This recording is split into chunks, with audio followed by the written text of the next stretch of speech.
இன்றைக்கி நம்ம heavenly டெலிஷனோட episode 12 தான் பார்க்க போகிறோம். போன எபிசோடில் எப்படி முடிச்சிருப்பாங்க, இது மாதிரி நீங்கள் வெளில போகிறீங்க, அதான் உங்கள் டெஸ்ட்டு அப்படிங்கிற மாதிரி அந்த ரோபோட் டீச்சர் சொல்லியிருக்குமா. லாஸ்ட்டில் கூட மீனா ஷட் டவுன் ஆகிருக்கும் அந்த சிஸ்டம்.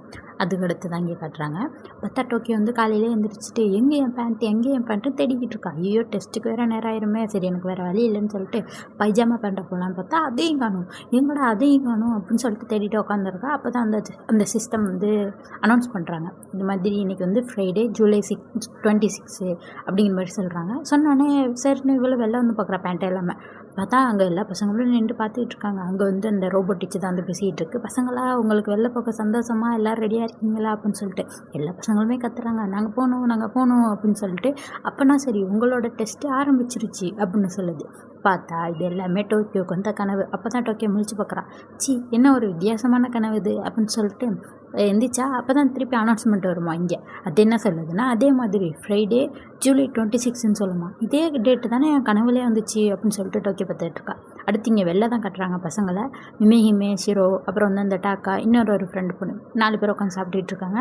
அப்போ அந்த டாக்கா ஃப்ரெண்டு பொண்ணுட்டு கேட்டுட்டு இருக்காங்க, ஏன் சோகமாகவே இருக்குது அப்படின்னு சொல்லிட்டு. அவள் சொல்லிகிட்டு இருக்கா, டெஸ்ட்டை பற்றி ஒன்றுமே தெரியல அதனால தான் அப்படிங்கிற மாதிரி சொல்கிறா. உடனே அவன் சொல்கிறான், இன்றைக்கி டோக்கியோ வர நம்மளாம் சந்தோஷமாக இருக்கணும், எல்லோரும் ஒன்றா சேர்ந்து விளாடணும்ல அப்படின்ற மாதிரி சொல்லிட்டு இருக்கான். மிமேஹிமே அதான் சொல்கிறான், எனக்கு ரொம்ப சந்தோஷம், டோக்கியோ வர போகிறா, நம்ம ஜாலியாக இருக்க போகிறோம் அப்படின்னு பேசிகிட்டு இருக்கப்பே ஒரு குட்டி பொண்ணு அங்கே நின்றுட்டு சீலிங்கை பார்த்து டேஞ்சர்னே சொல்லிக்கிட்டு இருக்கா. என்னடா இவ இப்படி சொல்கிறான்னு பார்த்துட்டு இருந்தா இன்னும் 4-5 குட்டி பொண்ணுங்க சீலிங்கே பார்த்துட்டு டேஞ்சர்னு சொல்ல ஆரம்பிச்சிருங்களாம். இவங்களுக்கு ஒன்றுமே புரியல, ஏன் இப்படி இவங்கெல்லாம் சொல்லுதுன்னு சொல்லிட்டு அவங்களும் சீலிங்கே பார்த்துட்டு இருக்காங்க.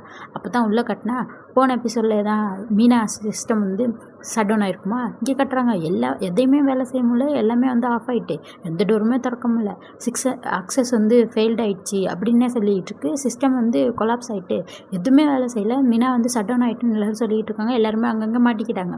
இப்போ என்ன பண்ணுறதுன்னே தெரில. அப்போ தான் இங்கே பசங்களை கட்டுறாங்க. அந்த சீலிங்கை பார்த்து குட்டி பசங்களாம் டேஞ்சர்னு சொல்லிட்டு ஓட ஆரம்பிச்சிருதுங்க. பார்த்தா சீலிங்கை உடச்சிட்டு ஏதோ உழுகுமா. அவ்வளோதான், அந்த 4 பேரும் நிஜமாவே டேஞ்சர் தான்டா அப்படின்னு எதிர்த்து ஓட ஆரம்பிச்சிடுறாங்க. அடுத்து நம்ம அக்கா தான் கட்டுறாங்க. இப்போ மட்டும் தனியாக அங்கே நடந்து போயிட்டுருக்கா. அங்கே பார்த்தா மாறு ஒரு ரூமில் சோகமாக உட்காந்துருக்கான். அப்போ தான் என்ன நடந்துச்சு முன்னாடின்னு காட்டுறாங்க. அப்போ தான் பார்த்தா இவங்க போன சொல்லியிருப்பாங்களா, மறுநாள் காலையில் அந்த ஃபெசிலிட்டி இருக்க இடத்துக்கு போகலான்னு சொல்லிட்டு. அதே மாதிரி மறுநாள் காலையில் இந்த ஃபெசிலிட்டி இருக்க இடத்துக்கு வந்திருக்காங்க.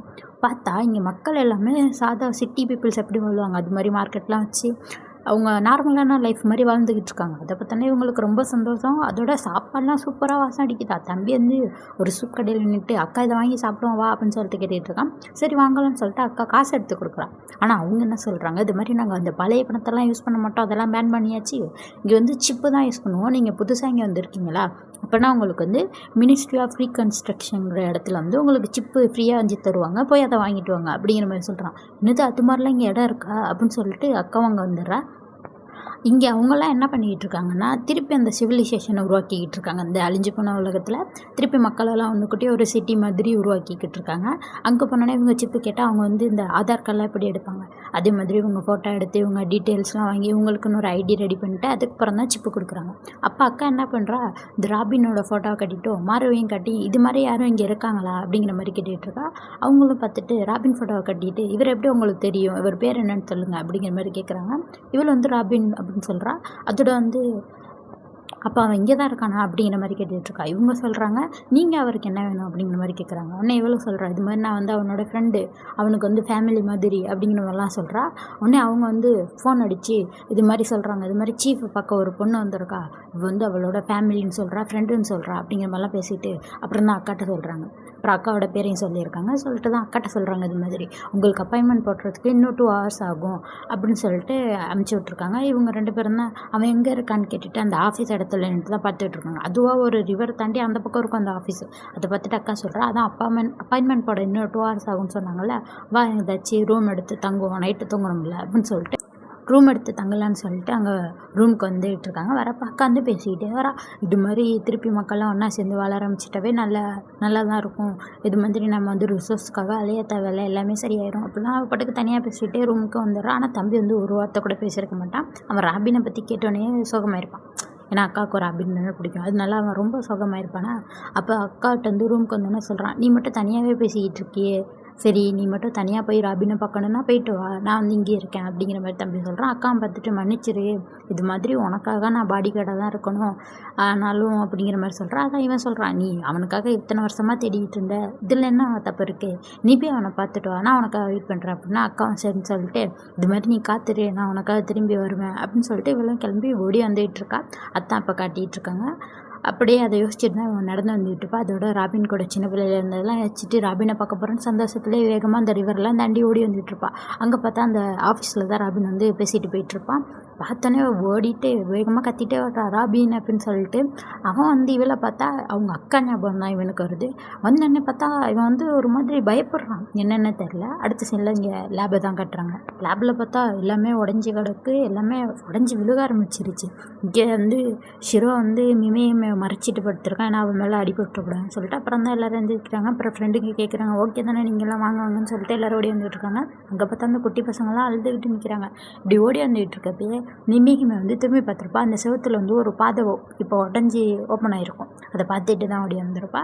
இங்கே வந்து அந்த குட்டி பசங்களாம் அழுதுகிட்டு இருக்காங்களா. இங்கே வந்து பார்த்துட்டு மிமிகிமை சொல்லியிருக்கா, எல்லாருமே ஸ்விம்மிங் பூலுக்கு போங்க, அங்கே வந்து சேஃபாக இருப்பீங்க அப்படிங்கிற மாதிரி சொல்கிறா. இப்போ குட்டி பண்ண கேட்குறா, நீ வரல மிமிகிமை அப்படிங்கிற மாதிரி. அவள் சொல்கிறா, இல்லை எனக்கு ஒரு வேலை இருக்குது அப்படிங்கிற மாதிரி சொல்கிறா. அப்போ தான் அந்த ஷிரோ கேட்குறான், அங்கேருந்து அந்த பாதையை நீ பார்த்த தானே, அதனால தானே அப்படிங்கிற மாதிரி சொல்கிறாங்க. மீதி இந்த 2 பேரும் பார்த்துருப்பாங்க, அந்த ஃப்ரெண்டுங்க எல்லாருமே பார்த்துருப்பாங்க. நாங்களும் கூட வரோம் அப்படிங்கிற மாதிரி சொல்கிறாங்க. டோக்கியோவை பார்த்துக்கிட்டு கோனா மட்டும் நான் இங்கே இருக்கேன், நான் வந்து டோக்கியோவை பார்த்துக்கிறேன், இந்த பசங்களை பார்த்துக்கிறேன், நீங்கள் மட்டும் போய்ட்டு வாங்க அப்படின்னு மாதிரி சொல்லிடுறான். அதனால இந்த 4 பேர் மட்டும் போகிறாங்க. கோனா இங்கேயே இருக்கான். இங்கே கட்டுறாங்க. இங்கேயே அந்த பாட்டி கத்திக்கிட்டு இருக்காங்க, என்ன தான் நடந்துக்கிட்டு இருக்கீங்க அப்படின்னு சொல்லி.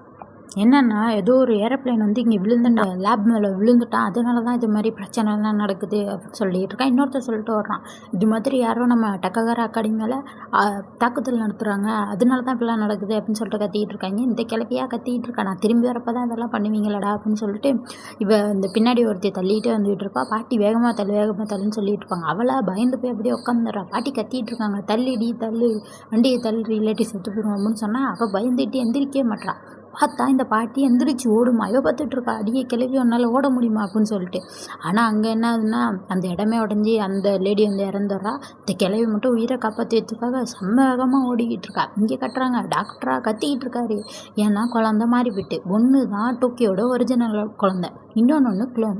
இதில் எது க்ளோனு எது ஒரிஜினல் தெரியாமல் இவர் முழிச்சிக்கிட்டு இருக்காரு. சரி ஆன்லைன் இன்டர்நெட் வந்தோடனே நம்ம வந்து செக் பண்ணி பார்த்துக்கலாம் சிஸ்டத்தை வச்சுன்னு சொல்லிட்டு ஒரு குழந்தை காலில் மட்டும் மார்க்கர் எடுத்து வட்டம் போட்டு வச்சுக்கிறாரு. அங்கே பார்த்தா சயின்டிஸ்ட் வந்து கதை உடச்சிட்டு உள்ளே வந்துடுறாங்க. உள்ளே வந்தோடனே இவர் கேட்டுக்கிட்டு இருக்காரு, என்ன தான் இங்கே நடந்துக்கிட்டு இருக்கு அப்படின்னு சொல்லிட்டு. அவங்க சொல்கிறாங்க, நாங்களும் அதை தான் விசாரிச்சுக்கிட்டு இருக்கோம் அப்படிங்கிற மாதிரி சொல்கிறாங்க. இங்கே இந்த மிமேகிமையோட செட்டு தான் கட்டுறாங்க. மிமேகிமே, ஷிரோ, டாக்கா, அப்புறம் இன்னொரு ஃப்ரெண்டு பொண்ணு. இந்த 4 பேருமே வேகமாக அந்த பாதை உடஞ்சிருக்குல்ல அந்த இடத்துல வெளில போய் செவத்துக்கு வெளில என்ன தான் இருக்குன்னு பார்ப்போம், ரொம்ப நாளாக எனக்கு ஆசை நம்ம பார்க்கணும்னு சொல்லிட்டு வாங்க அப்புறம் வந்து நம்ம திரும்பி வந்து டீச்சர்கிட்ட இங்கே என்ன நடந்துச்சுன்னு கேட்டுக்கலாம்னு சொல்லிட்டு இந்த 4 பேரும் வேகமாக வெளில ஓடிக்கிட்டு இருக்காங்க. திருப்பி இங்கே நம்ம இப்போ வந்து அக்கா தான் கட்டுறாங்க. அவள் வந்து ராபினை பக்கம் வந்திருக்கால. ராபினை பார்த்தோன்னா ஒரே கேள்வியாக கேட்குறா, இது மாதிரி நீ எங்கே போன, உனக்கு என்ன ஆச்சு, இது மாதிரி ஆர்ஃபனேஜுக்கு என்ன ஆச்சு அப்படிங்கிற மாதிரிலாம் கேட்டுகிட்டு இருக்கா. இவனா இரு பொறுமையாரே, எனக்கும் வந்துட்டு நிறைய கேள்வி கேட்கணும், உனக்கு என்கிட்ட நிறைய கேள்வி கேட்கணும், நம்ம 2 பேருமே பொறுமையாக பேசுவோம் அப்படின்னு சொல்லிட்டு அவன் ஃபஸ்ட்டு என்ன சொல்லிகிட்டு இருக்கான்னா, உன்னை பார்க்க உங்கள் அக்கா மாதிரி இருக்குது, ஆனால் நீ பேசுகிறது உன் தம்பி மாதிரி இருக்குது, குரல் வந்து அக்கா மாதிரி இருக்குது, நீ நடந்துக்கிறது எல்லாமே வந்து தம்பி மாதிரி இருக்கே, ஓ அந்த மூளையால் தானே இது எல்லாமே, அந்த டாக்டர் தான் இப்படி பண்ணியிருப்பான் அப்படிங்கிற மாதிரி சொல்கிறாங்க. உனக்கு அந்த டாக்டரை பற்றி தெரியுதா, அவர் எங்கே இருக்காரு அப்படிங்கிற மாதிரிலாம் கேட்டுக்கிட்டு இருக்கா. அண்ணன் சொல்கிறான், இல்லை எனக்கு அவரை பற்றி எந்த க்ளூவுமே இல்லை, நான் அந்த டாக்டரை தேடி தான் வெளியூருக்கே போனேன், நான் அங்கே போன நேரம் பார்த்து ஆர்ஃபனேஜை பார்த்துக்க ஆள் இல்லை, அதனால அதை மூடிட்டாங்க அப்படிங்கிற மாதிரி சொல்லிகிட்டு இருக்கேன். அப்போ தான் அந்த அக்கா சொல்கிறா, இது மாதிரி நாங்கள் உசாமியை பார்த்தோம் அப்படிங்கிற மாதிரி சொல்கிறான். இவன் வந்து பார்க்குறான், உசாமியை பார்த்தீங்களா, அப்போ அந்த கூட இருந்த பொண்ணு நல்லா இருக்காளா அப்படிங்கிற மாதிரி கேட்குறான். இல்லை அது மாதிரி இறந்துட்டா அப்படிங்கிற மாதிரி சொல்கிறான். இவனும் பார்த்துட்டு சரி நான் 2 வருஷமாக வந்து உசாமி கூட தான் இருந்தேன், ஆனால் வந்து அப்புறம் தான் இந்த இடத்த கண்டுபிடிச்சி இங்கே வந்துட்டேன் அப்படிங்கிற மாதிரி சொல்கிறான். இவளும் பார்த்துட்டு கேட்குறா, என்ன இடம் இது, ஏதோ பிளான்ட்டை வச்சு ரிசர்ச் பண்ணுற மாதிரி இருக்கே அப்படிங்கிற மாதிரி சொல்கிறா.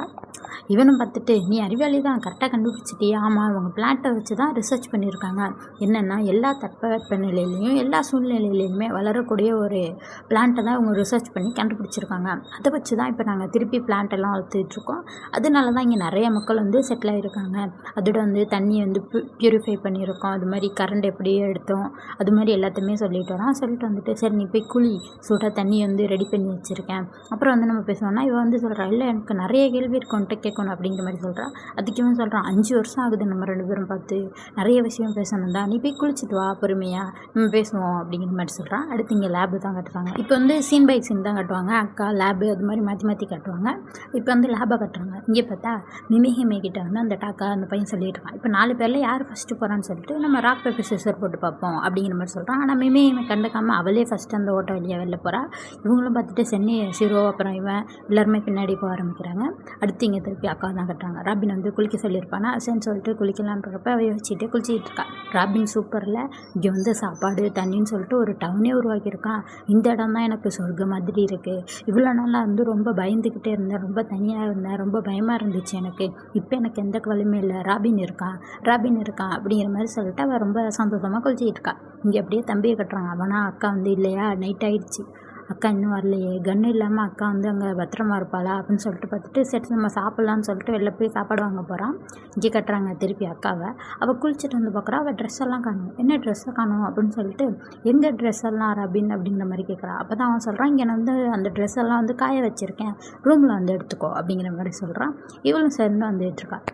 அவன் வந்து சொல்லிகிட்டு இருக்கான் அந்த ராபின், உங்கள் அக்கா நீயும் வந்து ரொம்ப வந்து இன்ட்ரெஸ்டிங்கான குழந்தைங்க, எனக்கு வந்து உங்களை ரொம்ப பிடிச்சிருக்கு அப்படின்னு சொல்லிட்டு ஒரு மாதிரியாக பார்க்குறான். இவன் பார்வே சரியில்லை. அப்புறம் அக்கா பிடிச்சி இழுத்து இது மாதிரி சொல்கிறான், இது மாதிரி ஒன்று நான் வந்து பார்த்ததில் எனக்கு ரொம்ப சந்தோஷம் அப்படிங்கிற மாதிரி ஒரு மாதிரி வில்லத்தனமாகவே பேசிக்கிட்டு இருப்பான். அடுத்து இங்கே மிமே ஷிரோ அந்த டாக்கா அன்சு இந்த 4 பேரும் தான் கட்டுறாங்க. இவங்க வெளில வந்து பார்த்தா வெளில பசுமையாக பச்சை பசேல்னு நார்மலாக இருக்குது உலகமே. இப்போயே நீங்கள் கண்டுபிடிச்சிருப்பீங்க. இப்போ உங்களுக்கு புரியுற மாதிரி சொல்கிறேன், இந்த குழந்தைங்க இருக்க உலகம் தான் பாஸ்ட்டு, அக்காவும் தம்பியும் இருக்கிறது தான் ஃப்யூச்சரு. இப்போ என்ன உங்களுக்கு புரிஞ்சிருக்கா? இப்போ வந்து இந்த குழந்தைங்கள்லாம் பாஸ்ட்டில் தான் இந்த ஃபெசிலிட்டிலாம் இருக்குது, எல்லாமே நீங்கள் முன்னாடியே கெஸ் பண்ணியிருப்பீங்க. இப்போ இந்த குழந்தைங்க இந்த வானத்தை இந்த இடத்தெல்லாம் பார்த்துட்டு அப்படியே அசந்து போய் பார்த்துட்டு இருக்காங்க. என்ன மேலே சீலிங் இவ்வளோ உயரமாக இருக்குது, இவ்வளோ சூப்பராக இருக்குது வெளில அப்படின்னு சொல்லிட்டு 4 பேரும் வெறிக்க அந்த இடத்தையே பார்த்துக்கிட்டு இருப்பாங்க. அடுத்து இங்கே தம்பி தான் கட்டுறாங்க. அவங்க மட்டும் தனியாக சூப் வாங்கிட்டு போயிட்டு அக்கா இல்லாமல் இன்றைக்கி நான் தனியாக தான் சாப்பிட்ணுன்னு சொல்லிட்டு சுகமாக உட்காந்துருக்கான். அடுத்து இங்கே அக்காவை தான் காட்டுறாங்க. இங்கேயா ராபின் வந்து ஒரு கேவலமானவன், அவன் வந்து அக்காட்ட தப்பாக தான் நடந்துக்கிறான். அவள் வந்து இவ்வளோ நாள் நம்பிக்கிட்டு இருந்தான் இவன் நல்லவன் சொல்லிட்டு, ஆனால் இவன் ரொம்ப கேவலமானவன். அடுத்து இங்கே வந்து இங்கே பசங்களை தான் கட்டுறாங்க. அவங்க அந்த வானத்தெல்லாம் பார்த்துட்டு ரொம்ப அழகாக இருக்குல்ல அப்படின்னு சொல்லிட்டு இருக்காங்க. அதோட இந்த எபிசோட் முடியுது. அடுத்த எபிசோட் பார்க்கணுன்னா மறக்காம சேனல் சப்ஸ்கிரைப் பண்ணிடுங்க. அடுத்து வரது தான் லாஸ்ட் எபிசோட். பாய்.